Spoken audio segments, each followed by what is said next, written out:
TTD లడ్డూపై YV Subbareddy వ్యాఖ్యలకు counter ఇచ్చారు మంత్రి నారా లోకేష్.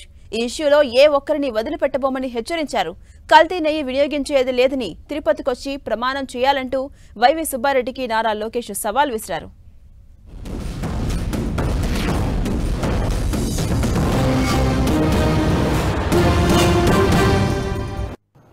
స్వామివారికి సమర్పించే నైవేద్యాల్లో భక్తులకి ఇచ్చే లడ్డుల్లో ఆ మాట అంటానికే ఒళ్ళు గగురుపాటు కలుగుతుంది.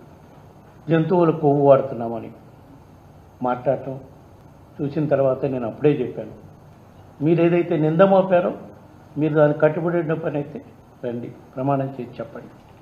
నేను తిరుపతిలో ఉన్నా, రండి, నేను ప్రమాణం చేసాను, నేను సిద్ధంగా ఉన్నా, దాంట్లో ఎలాంటి సందేహం లేదు. ఇంకా రిపోర్ట్లు వచ్చిన తర్వాత నేను భయపడాలండి? చాలా క్లారిటీగా ఉంది.